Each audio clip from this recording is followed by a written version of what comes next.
Vous écoutez Enjeux municipaux.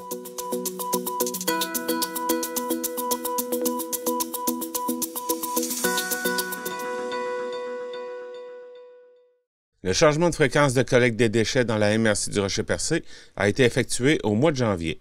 Même s'il y avait des appréhensions face à ce changement, on constate que les habitudes ont changé pour le mieux.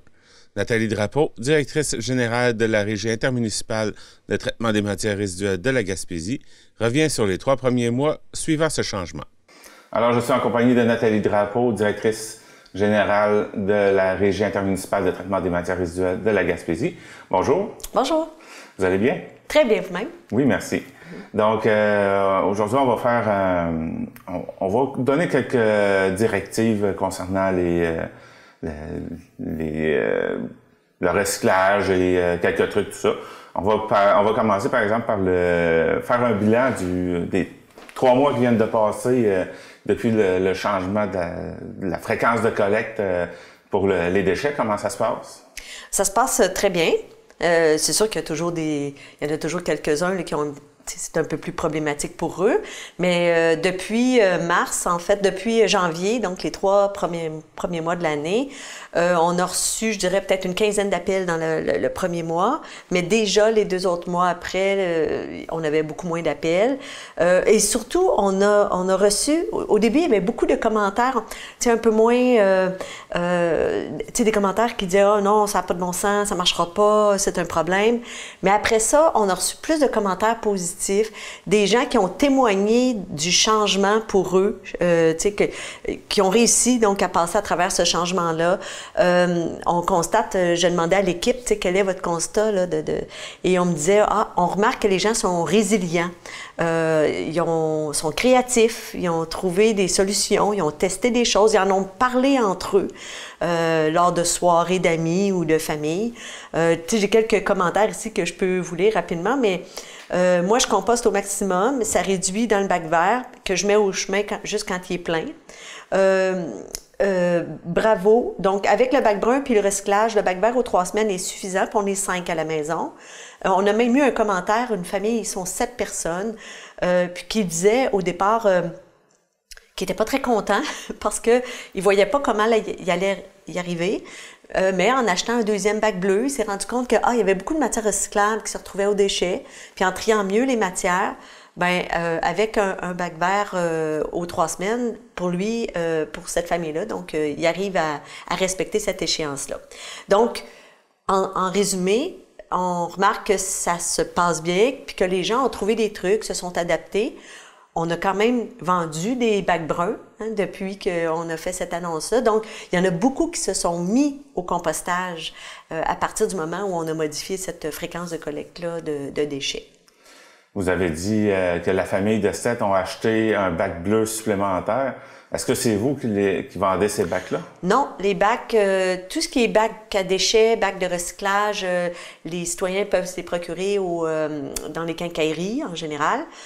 Et puis, pour les bacs bruns, oui, nous, on en vend à la régie. Les gens, ils nous appellent à ce moment-là. Puis c'est écrit dans le guide aussi, puis sur le site Internet. Est-ce que ça se reflète aussi sur ce que vous recevez de recyclage? C'est peut-être un peu vite pour faire ce constat-là, mais est-ce que vous voyez qu'il y a un peu plus de stock qui rentre? En fait, oui. Au niveau du compostage, on a remarqué une augmentation importante des arrivages au compostage. On a remarqué aussi, au niveau du recyclage, c'est un peu plus difficile à voir, c'est vrai, mais tant au niveau du bac bleu que du bac brun, on n'a pas noté d'augmentation de contaminants. Parce qu'au départ, il y en avait qui avaient peur, on craignait, tu sais, on se disait, il y en a peut-être qui vont dire, là, j'ai pas assez de poubelle, fait que je vais mettre ça dans le bac brun ou je vais mettre ça dans le bac bleu. Et non, on n'a pas constaté cet effet pervers-là.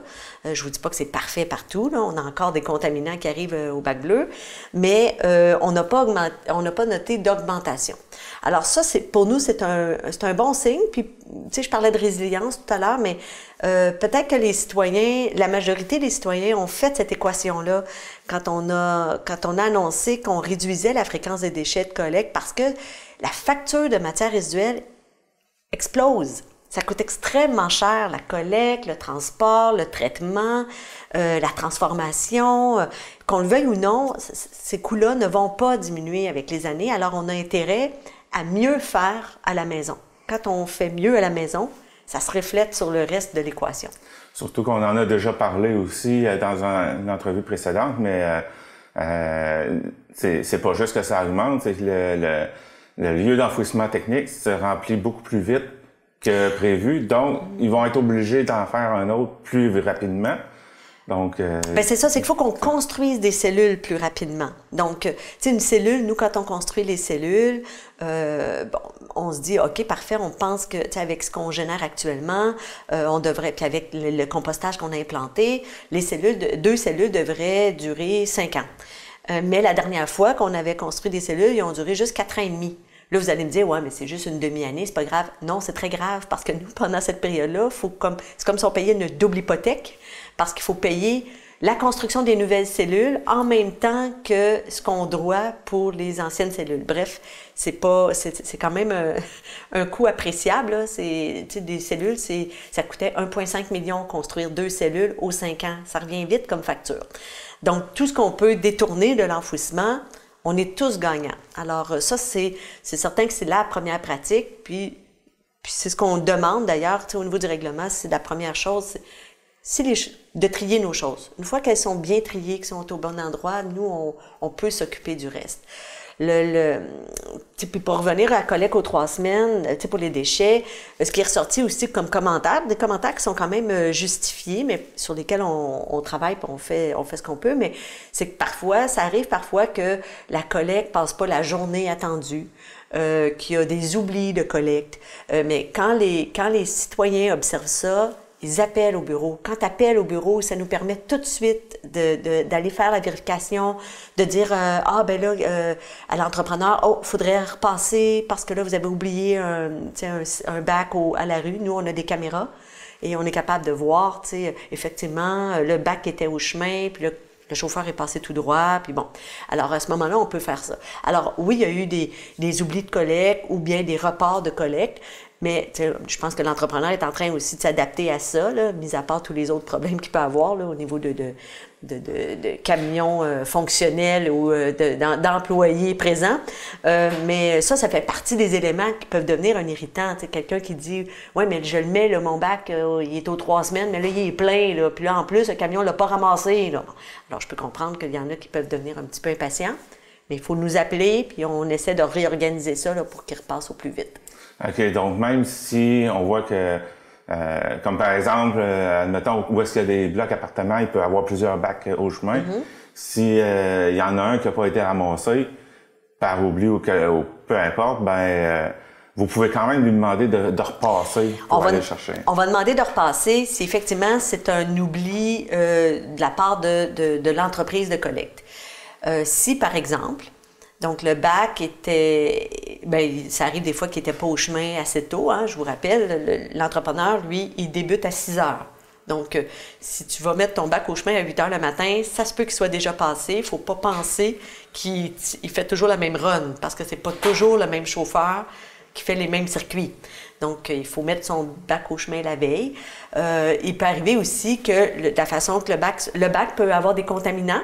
S'il y a des contaminants, puis le chauffeur observe qu'il y a des contaminants, il peut décider de ne pas le ramasser parce que nous, on lui a demandé de ne pas le ramasser. Ça peut être une raison pour expliquer pourquoi le bac n'a pas été ramassé. Il peut arriver qu'il y ait une voiture devant le bac. Alors, à ce moment-là, quand le chauffeur passe, s'il y a une voiture devant le bac, il ne peut pas le ramasser. Donc, il peut arriver de certaines situations où c'est pas la faute du chauffeur, mais quand c'est la faute de l'entrepreneur, on le retourne pour compléter la collecte. OK. Bon, je pense on a bien fait le tour de cette partie-là. Oui, mais on est bien content. Okay. On remercie, je prends le temps quand même de remercier les citoyens qui nous envoient des commentaires positifs parce que, tu sais, des fois, les journées, c'est pas toujours ça. On reçoit souvent des appels plus peut-être de gens qui sont moins contents. Donc, quand ils nous écrivent des commentaires positifs et qu'ils nous partagent leur expérience, ça nous permet, nous, de réajuster parfois des approches qu'on a. Donc, c'est payant pour nous, là, ce type de commentaires-là. On en a reçu plusieurs dizaines. Avez-vous eu des questionnements aussi relatifs à ça, dans le sens où qu'est-ce que je peux faire? Oui. Okay. Beaucoup de questionnements, oui, ça, c'est ça, effectivement, c'est un bon point. Il y en a là, qui se sont dit, ouais, mais là, OK, peut-être que là, il y a des matières que je mets aux déchets, puis peut-être que je pouvais les mettre au bac bleu, finalement, ou au bac brun. Alors là, l'équipe, tu sais, prend le temps de dire, d'expliquer, ben oui, vous pouvez mettre, par exemple, les plastiques souples, vous pouvez les mettre au bac bleu, les pintes de lait, les pintes de jus, c'est fou, là, ça fait 10 ans qu'on en parle, mais c'est encore une question d'actualité. Ah, ouais, je peux mettre ça au bac bleu.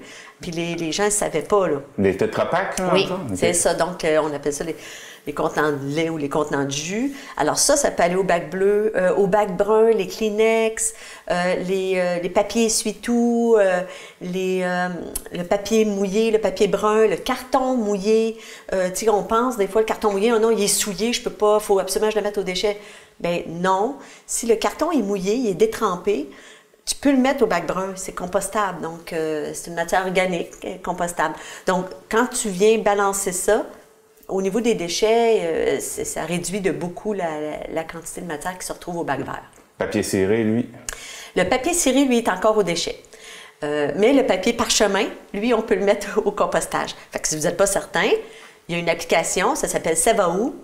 Vous mettez ça sur votre téléphone, là, ça va où? Puis vous cliquez là-dessus, vous écrivez, mettons, parchemin, et là, ils vont vous dire, oui, sur le territoire de la MRC Rocher-Percé, Côte-de-Gaspé, vous pouvez mettre ça dans tel bac. Ça répond à bien des questions. Oui. Maintenant, pour ce qui est du compostage, vous avez eu des 50 nouveaux utilisateurs depuis le mois de janvier. Oui, je ne sais pas si on a eu 50 nouveaux utilisateurs, mais je sais qu'on a vendu plusieurs dizaines de bacs bruns, de petits bacs de comptoir, des gens qui sont venus au bureau et ont dit « Bon, mais là, OK, on est rendu là.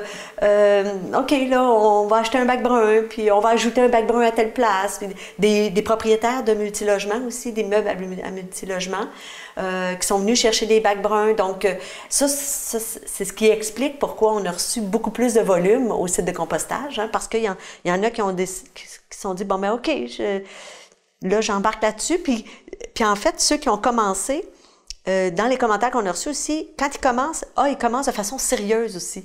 C'est-à-dire pas juste en été, ou pas juste pour les plures de fruits, de fruits de légumes, puis les Kleenex. Ils vont mettre aussi, la viande, ils vont mettre aussi les carapaces, donc ils vont s'investir pour faire un maximum, puis détourner un maximum au niveau du bac brun. Fait que ça, c'est intéressant. Donc, plus de participants, mais plus de meilleurs participants aussi, ce qui est une bonne nouvelle. Mais les trucs ne sont pas tous acquis, par exemple. Non, il y a encore beaucoup de trucs qui, malgré le fait qu'on en a quand même diffusé beaucoup, hein, je le répète, là, d'aller sur le site web, on a des vidéos qui donnent quelques trucs, comme faire par exemple un origami, je pense que c'est ça, là, mais si vous ne voulez pas vous acheter des sacs plastiques compostables, hein, parce que je répète, les petits sacs plastiques, que c'est écrit compostable dessus, là, ça, c'est pas bon pour nous. C'est trop long à composter, fait que ça devient un polluant, ça pogne dans le vent, ça revole. Alors, utilisez des sacs papier. Maintenant, on va dans tous les commerces, des sacs papier, on en a, là. Ils nous remettent à peu près juste ça. Alors, utilisez des sacs papier, mettez ça dans votre bac de comptoir, ou bien du papier journal, mais les sacs plastiques compostables, même si c'est écrit compostable dessus, c'est à éviter le plus possible, ça facilite les opérations. De mettre la viande et les résidus marins, enveloppez-les dans un papier journal avant de les déposer dans votre bac brun. Ça va éviter que les mouches viennent pondre des œufs. Et quand les mouches viennent pondre des œufs, c'est ça qui donne les petits vers. Donc, on les veut pas, les petits vers blancs, parce que c'est vraiment pas intéressant. Donc, quand on emballe nos trucs, c'est beaucoup moins nuisible. On peut mettre un grand sac de papier brun dans le bac brun à l'extérieur si on ne veut pas salir notre bac brun. Puis on dépose nos résidus dans le grand sac papier. Pour le gel, ben là, ça achève. Là. On est tout printemps maintenant, mais pendant l'hiver, de mettre un grand sac papier, puis de mettre les matières dans le grand sac papier, ça évite que le bac ne se vide pas. Même si, en hiver, si le bac ne se vide pas, c'est pas dramatique, là, donc, parce qu'il fait froid, puis il n'y a pas d'irritant, mais il y en a qui n'aiment pas ça, là. Il y en a qui aiment ça quand le bac est bien vidé à chaque fois. Mais pour ça, avec un grand sac papier, du carton dans le fond, en général, ça va aider. D'ailleurs, ces grands sacs papier sont vendus généralement dans les quincailleries. En Oui. tout cas, je sais que Épicerie. c'est vendu chez Canadian Tire, entre autres. Oui. Ils vendent ça en grosse quantité. Là. Tout à fait, mais toutes les quincailleries du territoire, je pense qu'ils vont les offrir, les épiceries. Je me demande s'il y en a même peut-être à la pharmacie, là, j'ai pas vérifié, mais sont assez faciles à trouver quand même et disponibles. Est-ce qu'il y a d'autres trucs aussi qui peuvent être dits relatifs au compostage? Ben, je pense qu'on a fait attendez, là, une petite révision, là. Mais sinon, n'hésitez pas à appeler. On a quand même une équipe là, qui aime bien répondre à ce type de questions-là. Là. Ça vient compenser des fois les citoyens qui sont moins contents. Quand tu viens donner des conseils à des citoyens, c'est le fun, c'est encourageant. Donc, n'hésitez pas à appeler.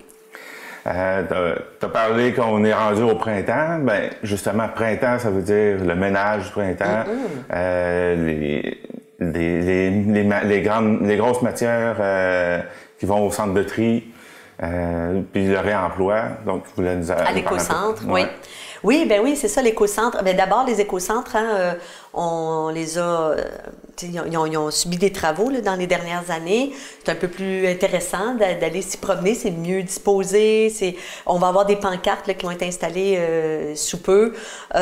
Donc, il ne faut pas mettre les matières valorisables aux déchets. Et quand je parle de matières valorisables, j'entends ici le bois, le bardeau, le gypse, la peinture, les huiles, ces matières-là sont accueillies à l'écocentre. Ramassez ça quelque part là, chez vous, dans un coin à la maison, puis faites un voyage à l'écocentre, apportez tout ça en même temps. C'est gratuit pour les citoyens, sauf quelques matières. Là. Vous pouvez aller voir la grille sur le site Internet, la grille tarifaire. Mais prenez le temps de regrouper ça, d'apporter ça. Premièrement, ça va beaucoup moins engorger votre poubelle. Puis l'écocentre de Grande-Rivière est ouvert 4 jours semaine actuellement, mais au 1er mai, c'est 6 jours semaine. Puis pour les 2 autres écocentres de Gascon puis de Percé, actuellement, c'est ouvert 2 jours semaine, mais c'est toujours ouvert le samedi.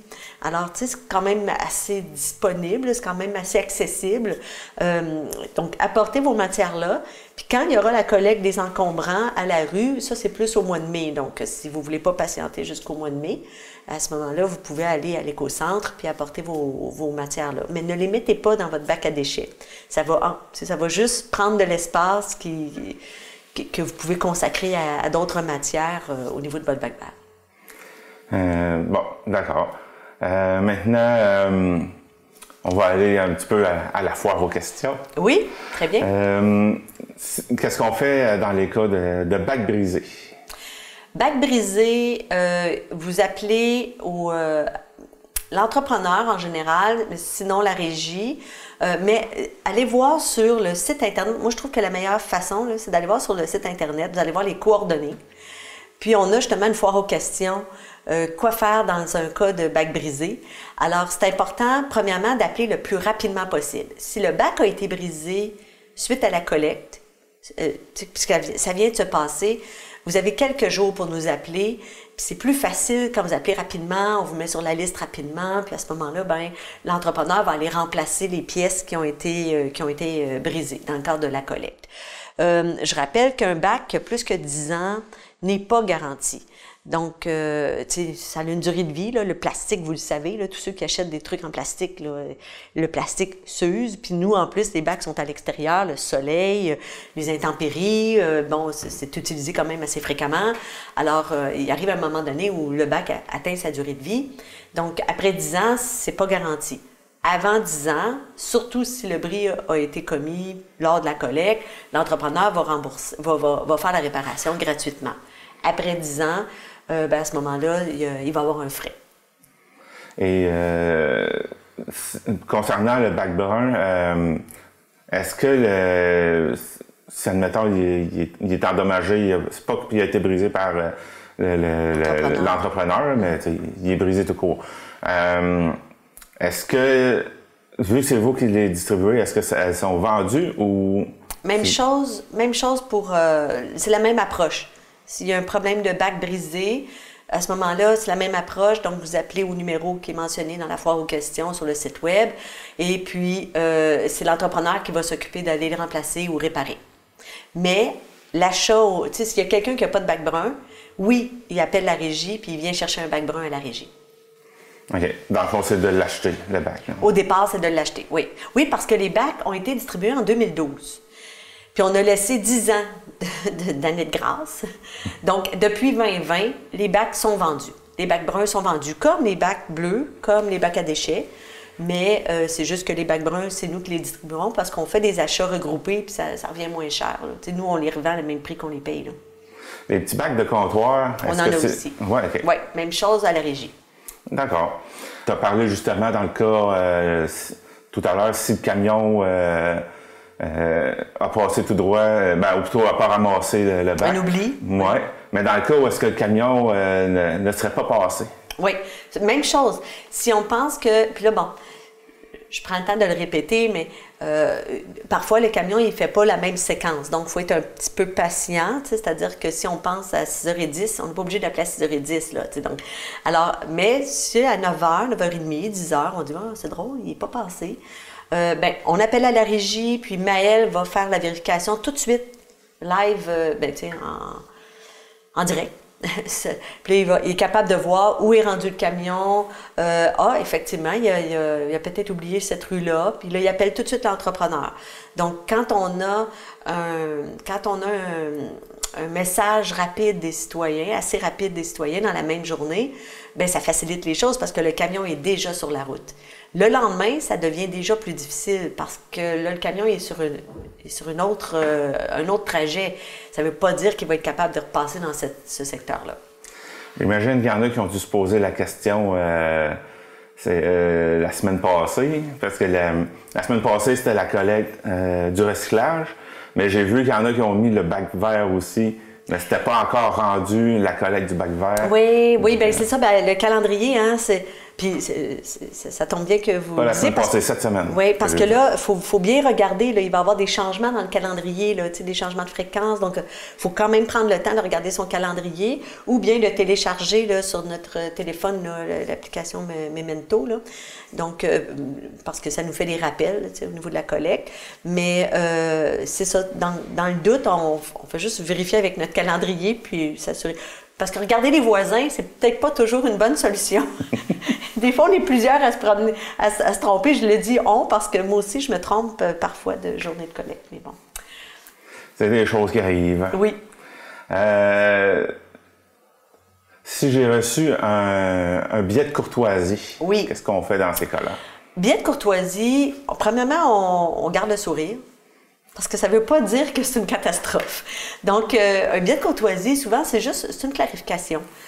On a observé qu'il y avait des matières qui n'étaient pas dans un bon bac ou qu'on a observé qu'un bac n'était pas bien positionné ou qu'il y avait un problème ou qu'il y avait quelque chose qui nuisait à la bonne collecte, si on veut.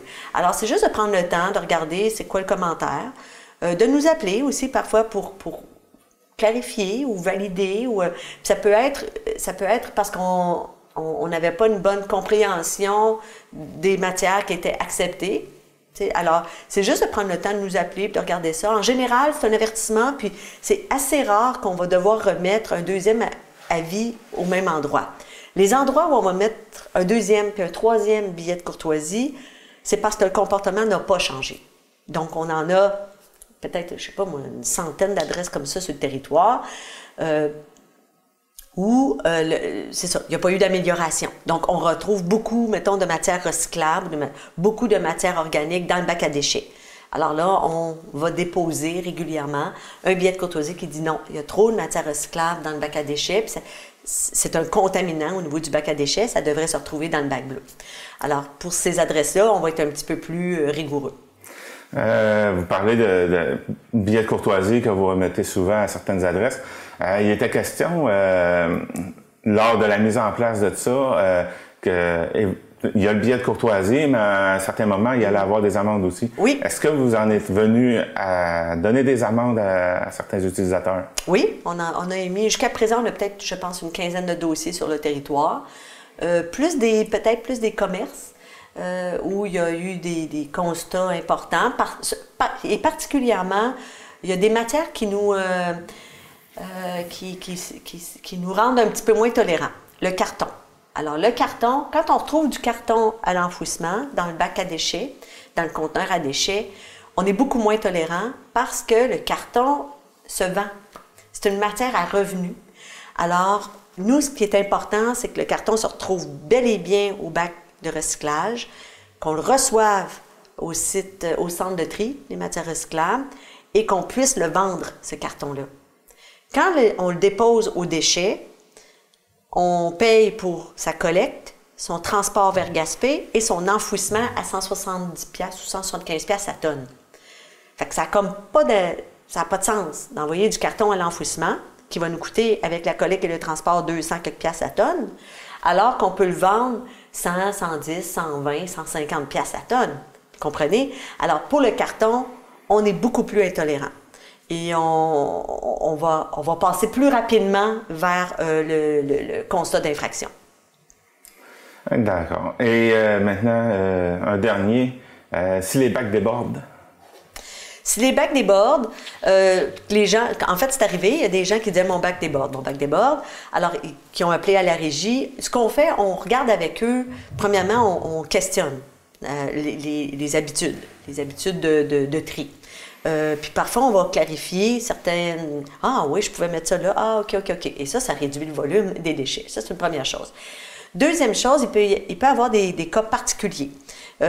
Familles nombreuses, des garderies en milieu familial, certains cas particuliers où, en discutant, bien, effectivement, il y a une génération justifiée supplémentaire. Et là, ces résidences-là vont s'acheter un deuxième bac à déchets. Ils vont avoir l'autorisation d'utiliser un deuxième bac à déchets. Il faut toujours garder en tête que, nous, le principe, c'est l'utilisateur payeur, le générateur payeur. Donc, oui, certains pourraient avoir le réflexe de dire, ben tant pis, hein, moi, je trie pas, puis je mets tout ça dans le bac à déchets. Ben, c'est sûr que ça contrevient au règlement, mais l'idée, c'est pas de parler du bâton, mais c'est de parler de la carotte. Puis la carotte, c'est que, ben moins tu génères de déchets, moins ça va te coûter cher dans l'avenir. Donc, c'est peut-être de profiter de l'année 2023 pour rectifier notre façon de trier, notre comportement, pour que dans l'éventuelle application de la tarification incitative, bien, à ce moment, qui, elle, va être proportionnelle à ce qu'on va avoir généré en déchets, bien, à ce moment-là, on ne se retrouvera pas avec... à payer plus de taxes que le voisin, qui, lui, aura appliqué les bonnes pratiques. Bon, on a fait le tour pas mal de nos sujets. Nathalie Drapeau, directrice générale de la Régie intermunicipale de traitement des matières résiduelles de la Gaspésie. Merci beaucoup pour votre passage en studio. Merci. Vous êtes à la recherche d'un véhicule neuf? Vous recherchez la fiabilité au meilleur prix? Chez Automobile Mauger, c'est notre équipe qui fait la différence. Pour l'entretien de votre véhicule, le service aux pièces, le financement, des conseils avisés pour l'acquisition de votre véhicule, faites confiance à l'équipe Mauger Ford de Grande-Rivière. Venez rencontrer notre équipe d'expérience qui saura répondre à vos besoins et surtout vous offrir le meilleur service en Gaspésie. Pour une expérience ultime sur la route, Mauger Ford de Grande-Rivière est là pour vous.